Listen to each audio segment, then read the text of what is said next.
before we even get started, bro, I really appreciate what you're doing here. I really appreciate what you're doing for the community, man.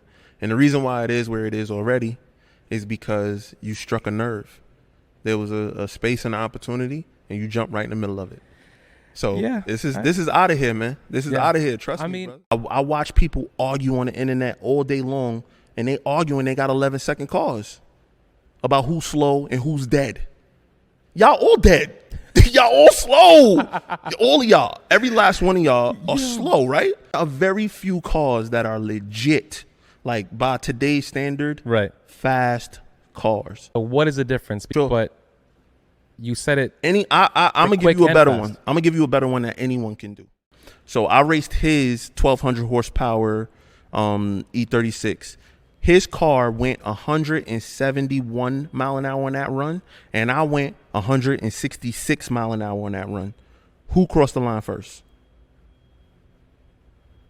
I did. I crossed the line first.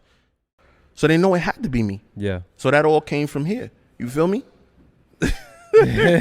Talking shit, man. It all came from here. You feel? Yeah. So that car, that's why I'm so proud of that car. I'm proud of that car because, you know what I'm saying, a guy who didn't necessarily know much about it. Yeah. I jumped into Hellcats or based off of YouTube. Right. And then for me to do what I've done with that platform, absolutely amazing and still untouched to this day.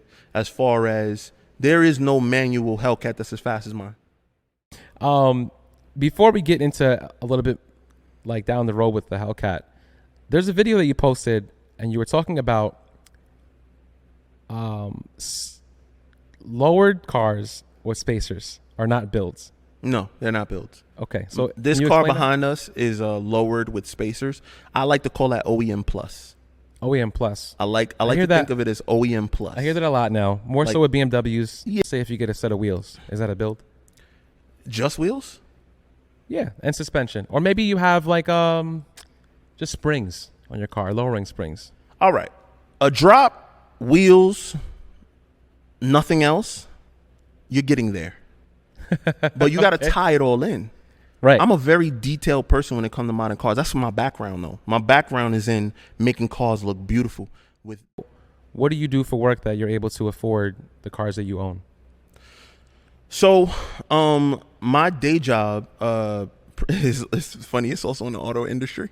Nah, man. I could have sworn you told me you were IT, or maybe it was Yeah, I've always been in sales. I started my first job. I told you the job. I was a car salesman.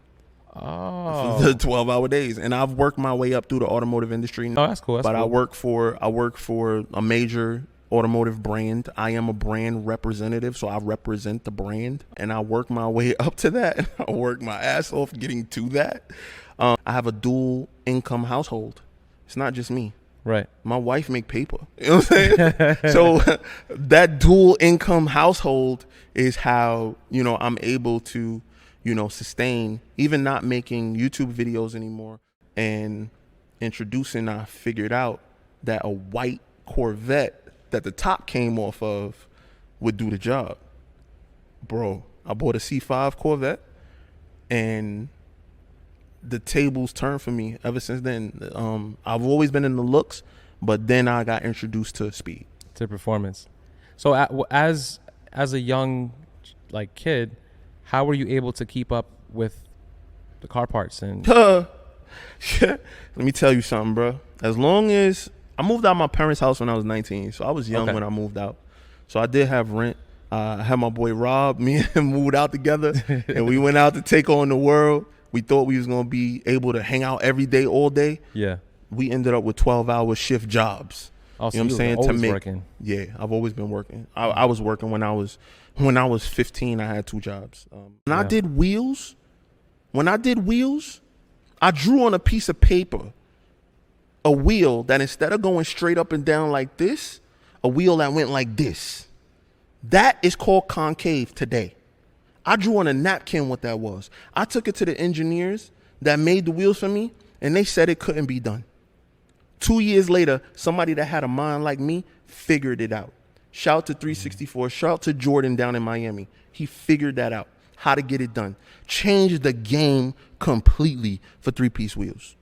Changed the game completely. I drew that shit on a napkin 2 years before. My brain has always worked in that way. But my introduction to cars started with my pops. My pops was always like keeping a car super clean, super nice, had as little as a Volkswagen Rabbit with a 5-speed in it and as much as a Porsche 944 Turbo. So this was my introduction into cars. Not to mention my grandfather always kept a fresh Benz. Oh, yeah. Wait, are you Haitian? Nah, man. I'm American, born and raised. Oh, okay. Born and raised American. My family's from the South. So my lineage is cotton picking. Yo, same. I'm not Haitian or Jamaican. I'm the same. So, yeah. But I grew up in Brooklyn, so I'm all of those things because of my Brooklyn origin. And what made you want to start documenting your early car journey? So initially, I started doing YouTube because I've been doing cars a long time, right? And I've had many different iterations of doing cars, many different stages in life, but I've never documented it. So I don't have anything to show for it. I never had a diary or anything that I can look back at and say, this is what I did. So initially I started it because one, I didn't see anyone in my city doing it. I didn't see anyone in the tri-state doing automotive YouTube vlog style and really know cars. I know cars.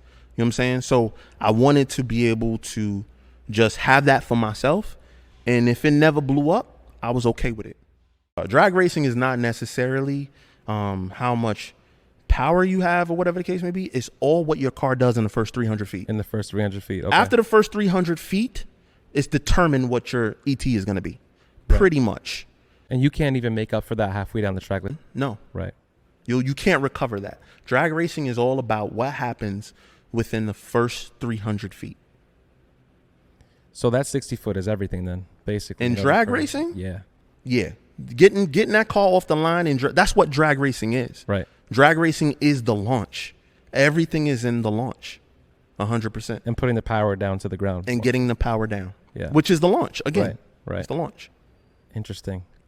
Okay, so I'm learning a lot today. 100%. That's my style, 100%. And what considers a build to me is once you tie it all in. Yes, you get wheels, but not just any wheels. You get wheels that fit the aesthetic of the vehicle. You get the right fitment of those wheels. You know what I'm saying? You flush it out nice. You get the right tires. You don't buy the Wan Lees. You buy the, you know what I'm saying? You buy the nicer brand tires or whatever because they roll different. You know what I mean? The way that they sit on the rim, the way the bead comes off of the rim. This is all technical stuff that makes everybody's eyes glaze over, but this is stuff I love. Yeah. You know what I'm saying? So everybody's leaving the movie theater in their cars, and I get out onto Linden Boulevard. I step on it, like all the noise, car not moving. We get to a red light on this side. I don't even know what the car was that pulled up on this side, but on this side pulled up an Acura Legend red coupe. 6-speed GS, hammerhead wheels, that style, bro. Light turned green. Everybody knew we just left Fast and Furious, the first one. You know what I'm saying?